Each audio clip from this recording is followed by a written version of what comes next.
pigs get fat, hogs get slaughtered mentality.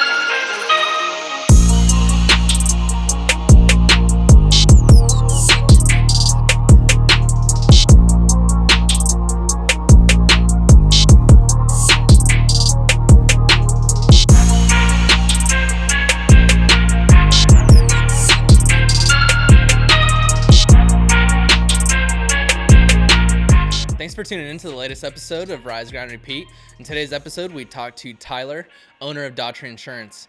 He's also started a sweet networking event called On Par Golf, and so we talked to him about why he started it, how he started it, and the opportunities that it's brought on the insurance side of things.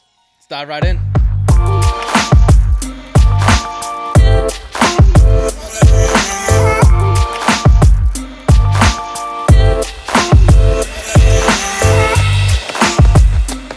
Thank you so much for your time, and really the reason why I'm excited is what we've been preaching a lot on recent podcasts is just bringing community together, and there's so much opportunity for businesses in general to create events, just create things that bring people together that aren't selling their product or service.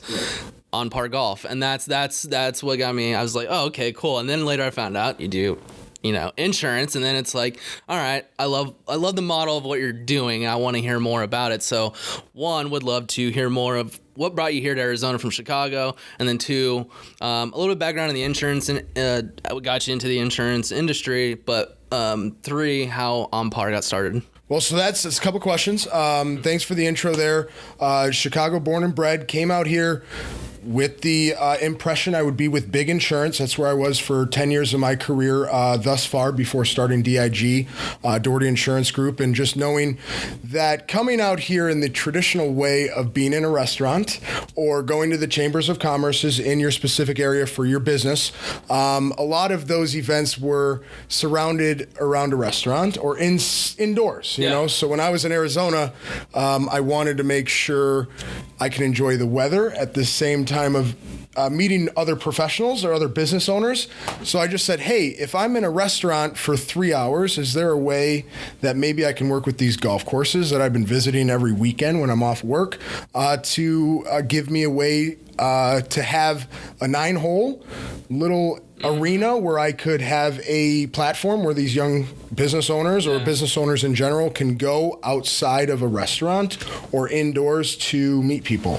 And just knowing Arizona and my big insurance background, there's no way, and that was State Farm, by the way, would allow me to start something like On Par. You see the content that we make. Yep. We're really centralized to the business owner that, again, does not want a platform where somebody's soliciting their own business every 2 seconds. As you knew, On Par was around for a while. I do not promote Doherty Insurance Group front and foremost at all. I have a lot of sponsors that help me, but I like to get their brand out there first. And my players just love a place where it is no pressure. It's where you can come and pass out your business cards to who you think is best fit for your circle. And what did you think about it when you came? It was all of that and more? Yeah, no, I loved it because you hit on a pain that I had. One was before starting, a business, I was golfing once, twice a weekend, every single weekend. And then it's been it's been a year and a half since I swung a club before I came out. I remember that comment you said on Facebook. It takes forever to get out there. But no, I loved it because it's a place where it's not like everything else where it is at a restaurant or at a restaurant bar. It could be everywhere, just inside, Yeah, and it allowed to do something that was enjoyable. I mean, going out to eat, that's enjoyable, but this is an actual thing that's fun to do. That's an actual activity. And you can eat there if you want. Exactly. There was appetizers after. Yeah. Appetizers were bomb. So we make sure that there's a place for people to come after work, sort of. It's a 4 o'clock tea time, 3 o'clock tea time, and be able to be there locally, because as we know, if we spend locally, the money stays there locally, and it gives people more avenues to spend it here in the community. Yep. So what was the process like getting everything kicked off? Well, was it just an idea? Did you have to then reach out to a couple of golf courses? What did that look like? Because you get a lot of, okay, that sounds good, we create events. how do we start? Where did you start? We've been to a lot of events, right? When I first came here, I'm part of the chamber and everything else in every area. And you would go to events, and it's just like when you're in high school and your parents might be out of town and you say, hey, my house is open and let's have a couple people come over and enjoy. And then nobody shows up, or just your closest friends. So that, again, is the problem with an event startup, is you ask the course for their leniency to make sure, you might have a blowout and you might have 10 people show up, but it's the consistency to know that your brand. And me outside of On Par is making sure, again, there was an event. If I had one month and not the other, what are people going to think, right? Exactly. So it's really the consistency, making sure the courses allow us to grow with them. And speaking of how it started, right now we're looking at ambassadors to take their territory or their place within the United States in general to say, hey, I want to do this. And at the same time, I have a service business, so I have no tangible product I can give somebody, but instead they have to know, like, and trust me before they're comfortable with saying, hey, I'm with the get-go. Do you do auto insurance or anything like that? So that presence of me starting On Par sort of gets me above the noise, as we talk about. And with you sitting there on the sidelines for a year waiting to come to an On Par, if we would have not had one, or if we would have skipped, that credibility for you to come to another event might not have been there. So I had to make sure, rain, shine, 2 people, 20 people, 40 people, we made sure the brand was consistent and we stayed with the organic growth and the local attitude, and not, hey, let's take out a business loan of 10 grand. This is a great idea. Let's go blow it up on Facebook and all these things. And instead we made sure we had the value, and now we're looking to scale that idea to help a real estate agent, to help an attorney, to help any of these service-based businesses, just like a BNI you hear, to get above the noise and start your own territory of On Par to help high net worth individuals, those executives that might not be able to leave Intel or leave Honeywell to go meet somebody. This is a event that those people would like to come to, versus the, oh, hey, that's at a restaurant and the first 4 people that I make eye contact, now I'm with for the next 3 hours. That sort of thing. And I mean, you hit on something good. I mean, it sounds like you have your audience identified, and that's a huge issue I see at most networking events, is there are high net worth, there are brand new entrepreneurs like myself. And so it is. Me too. It is a big difference in crowd, and it's your time is valuable. So it's you're creating a space where that the conversation is going to be great. The networking is powerful because there aren't missed, I guess, opportunities in terms of, oh, well, you might be out of reach. You're like-minded people instead of just anyone and everyone. And there's no barrier of entry to meet those people. So it's not like they're sitting at their own cluster table, right? They're not in their own cliquey area.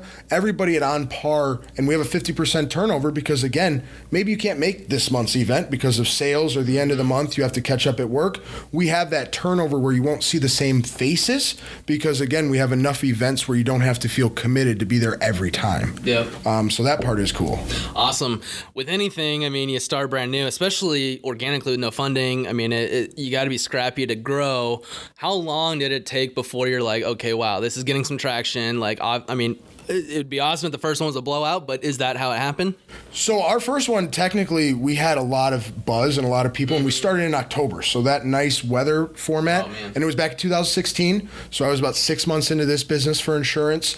Again, people don't understand time is an investment. So technically, all that time I had at the golf course, all the time making contracts with the courses, making sure we had content out there in the early days, all of that stuff, I would say, just like any business, it's about 2 years to make sure that you have your foundation right. And we bob and weave a lot. We have a lot of ideas from our players, just like yourself. You go, man, this is a great idea. And I love to bring them in and we brainstorm ourselves, because I think the best thing about our generation is we are malleable. We are able to say, okay, we might not make a lot of money right now, but our time invested in here is going to be a better fit than tossing it to this guy that already knows about it, and instead I can learn about it and grow with that knowledge.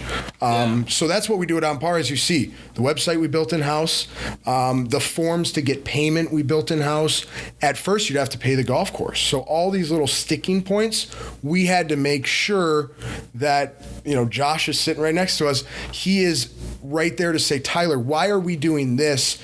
And he looks at the higher level of technology and saying, how can we make our life easier? The MailChimp integration, the automated email once you get paid to give you your itinerary, what to expect at the course. Because we had new players that were like, what is this On Par? Are we going to sit at a table? Are we going to do the traditional way of networking? And that was all the things that we did not have in the early days, but we adapted to make sure that we did not see it as a burden.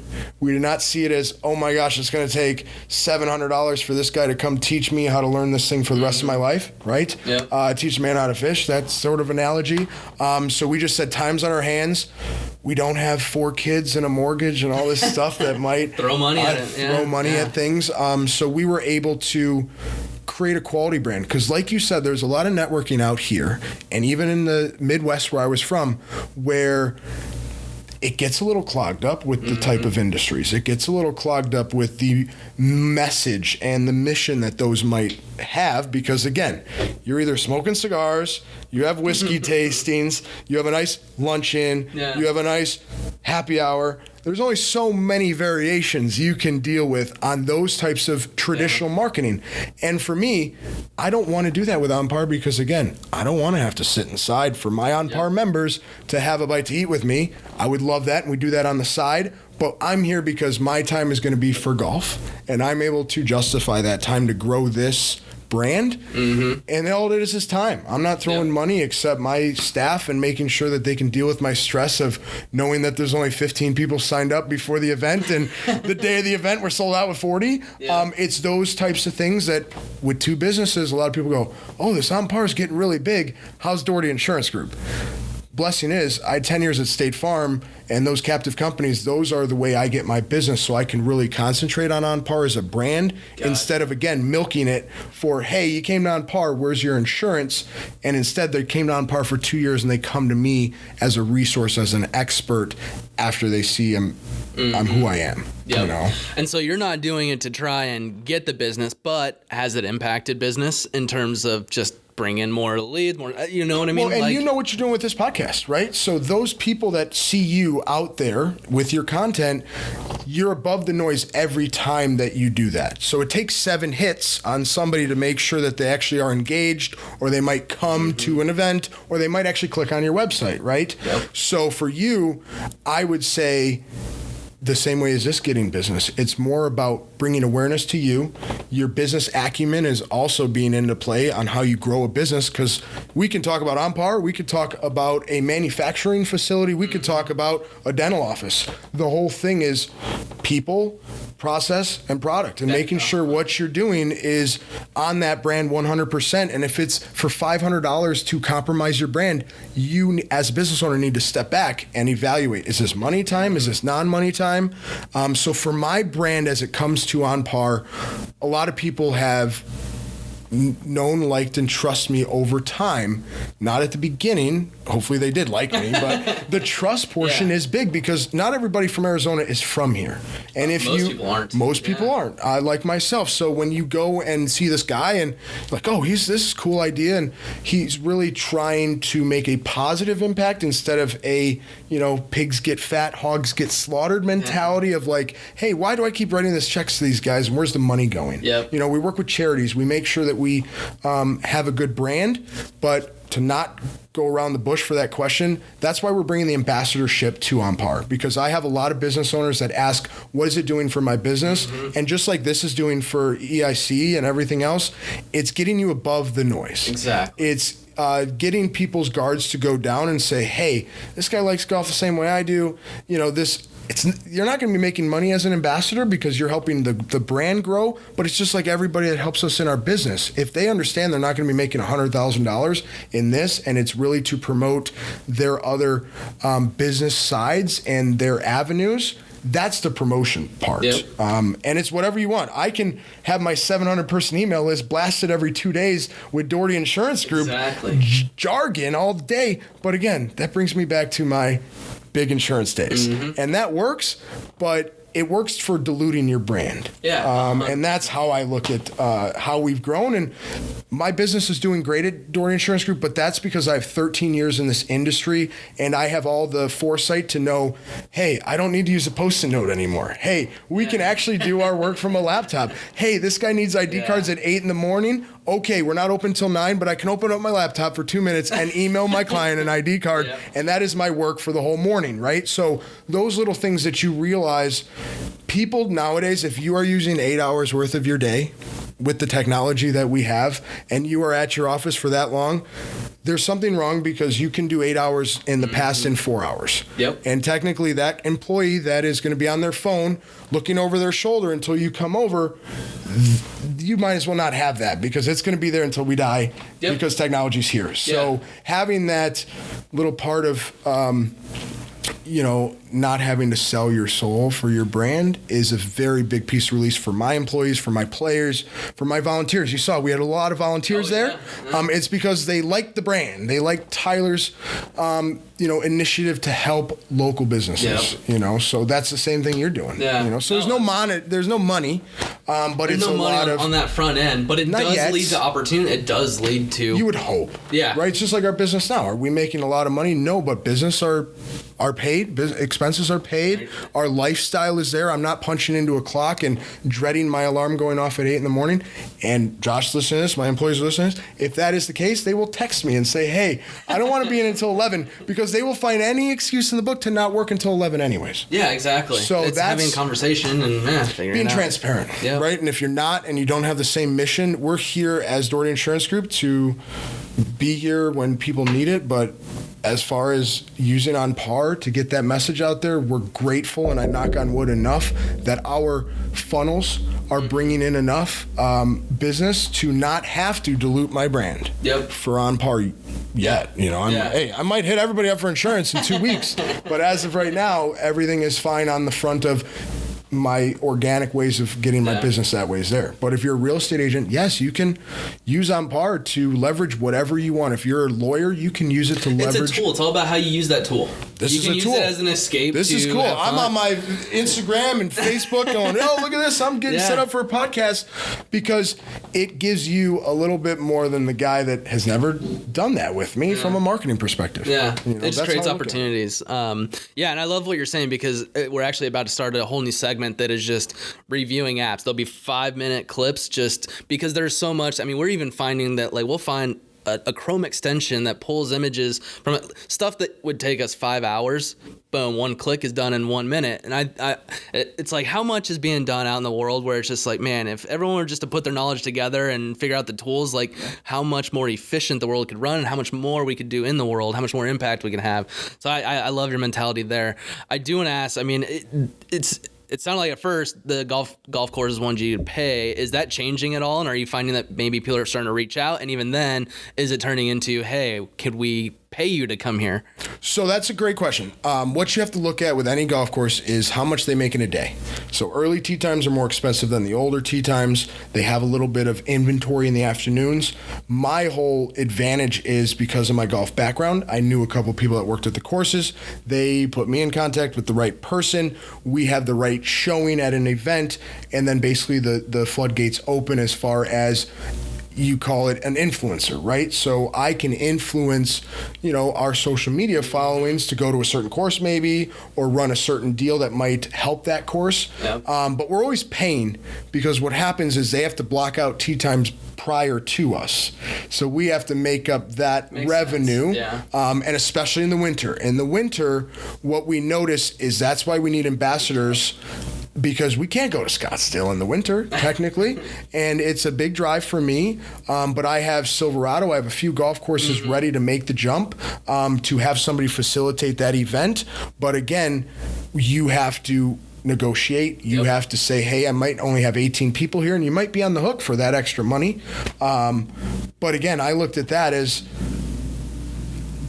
I need another way to network. So if it's a couple dollars out of my pocket, if Doherty Insurance Group had to sponsor the first couple events, which I did, that's okay, because I have no pride. I have, everybody's got an ego or pride, but as a business owner, I really think, especially dealing with employees and staff, and, my guys will know that it takes a lot of pride swallowing to know, to listen to their end of things. And especially with the golf courses, you need to listen. That's why we had prepay.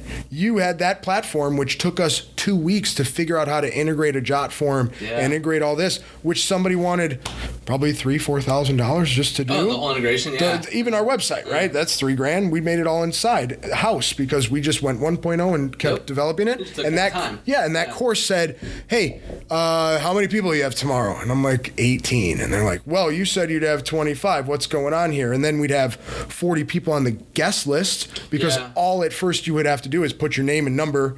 And if something came up at work, you didn't have to show up because it's not prepay. Little skin in the game. Exactly. So when that had to happen, it got me a little sweaty and stressed, because again, with that mentality of are people going to show up? So the relationship I have, Jason Fortney, Arcus Golf, and those Western Skies and True North with Mike Friend, and those contacts that I have, Matt Nebel at Legacy, all those guys have seen On Par grow. And yes, they reach out because golf is a very close-knit community.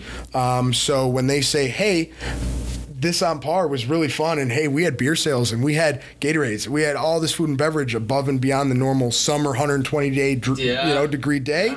That's when they interact with us and say, hey, can you try us? We'll give you these months to use our course. Are you getting some of that information from these golf courses? Like, hey, can you do a quick testimonial while you're there? Just how much it brought, because I'm sure that's the biggest pushback is, oh, you're taking up so much of our tee time. Yes, but look at everything else that came, and now you're getting new eyes on your golf course. The social media content? Exactly. Right? Half of those golf courses can't even get somebody to check in, right? So we have all our players check in. I have my content that Josh makes in the office. As you see on the social media rollouts, we have a marketing plan day 1 to 30.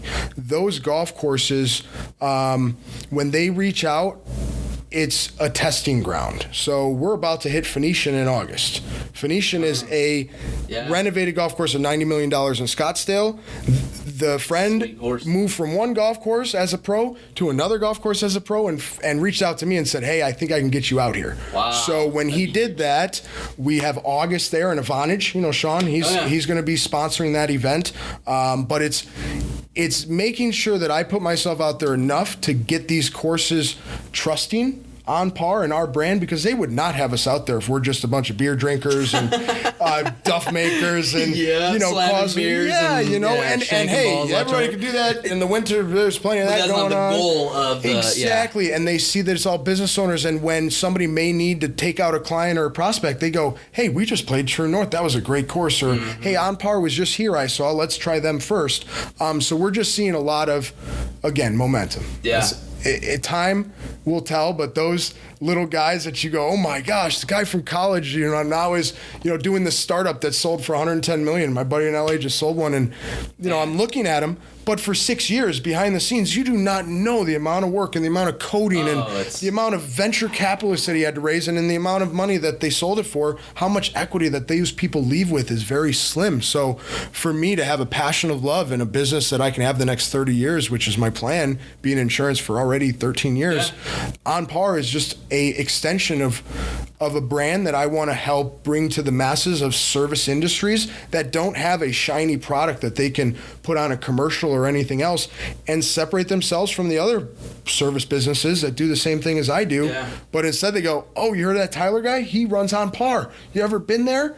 It's not, oh, he's the best insurance agent, which I hope I am, but it's another way that's not time consuming, that is basically a brand in a box of what we built. And all it is a little bit of time to build up a little brand in your area, and hopefully that's our next model. That's what we're going to try. You guys are going to kill it. No, I mean, I love what you're even doing with this, and that was going to be one of my questions, is what is the long-term plan? It sounds like there's big plans, and rolling this out like nationwide I think would be huge. I mean, you're giving people opportunities. People like to be surrounded by people that give others opportunities, and that's all that you've created is and locally. Yep. That's the big thing is everyone's getting so local, and that's again why I love what you're doing, because it is a lot of local focused. It's all good stuff.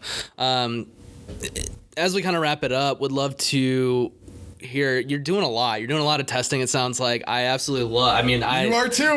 We talk about A/B testing. We talk about all your guys coming in here. It's giving them their own sandbox to play in. You know, like you got to let them just play in their sandboxes, and if they screw up or if they have a question, you don't bat them down. You let them make their mistakes, because again, at big companies, they can't make those mistakes. You know, like you got to let them be free in our generation. You know. Yep. Allow them to learn. What is there one thing that you're struggling with now or working on trying to figure out now? Because it sounds like you always have something you're trying to figure out. So what is either now or something? On par things? Anything marketing related, whether it be podcast stuff, how to use the podcast stuff. I mean, what is you saw we got all that stuff. Yeah. All of our social media saw that Crass hooked us up with some equipment. I think our biggest hurdle right now is which direction for On Par. So here in Arizona, you know that our events are sold out. So we're at a place where the value is very good. Our quantity of player and events are sold out. So right now, we're looking at a membership platform to make sure that every member of On Par, we're only going to open up to about 20 to 25 golfers. But those golfers get listed on our business directory automatically. So normally it's a sponsor that has to do that. So I guess our big logistic is making sure we bring enough value for that membership. They're going to get a free dozen golf balls, a free On Par logo shirt, $10 off every event. So if we have 17 events, $170 off. So making it enough value, because what I want to do is get away from the title sponsor that we had and that mentality, which we love our title sponsors, but instead I want to wrap those guys up to give about 3 to 5 businesses an opportunity to be a happy hour sponsor. So that instead I get, because you saw the whole sponsors, you can only have 9 whole sponsors. That's it. And all 9 usually stay on the next event. So everybody that wants to get exposure to their small business can't, because there's only a title sponsor and 9 whole sponsors. So we want to use the membership money to offset a little bit of food and beverage. Use that happy hour sponsor where if they pay $200 each, I use half of that money to the golf course, and they have happy hours and stuff before and after golf, so that we can have food and beverages a little above and beyond extra. Do you, in your email list, do you have how people engage? I guess, do you have a CRM that shows how many times people come, all that stuff? Well, just how many times they show up to an event. Like, do you have a list that I'm in there that says I show up once, person A shows up 3? So you saw the job form that you fill out with name, email, and everything else. We have that all integrated. Just like our MailChimp, we'll show how many of our 700 people click it, how many people open it. And what we see is we have a 50% funnel rate at events. So if you come to Raven this month, I'm sure that out of the 30 to 35 players that we would have, half of them would be faces you did not see at Legacy. Gotcha. So we have that turnover because, again, we talk about, oh man, On Par's today and the boss needs me to do this, or On Par's today but this order needs to be filled and I just can't make it. We have a very laid back, non-commitment oriented networking event that is just monthly, or in the winter now we're going to do bi-monthly to start introducing new territory, and basically just make sure that we have the time to do everything. That's our biggest thing, is to talk about the membership, make sure, again, the pigs get fat, hogs get slaughtered, my Chicago mentality of, playing within the means of reason, and that's it. And maybe starting an annual event, right? Like On Par annual scramble benefiting the Children's Memorial Hospital. So that's something that we're talking about for 2020, which would be a big ambassador money maker for that territory.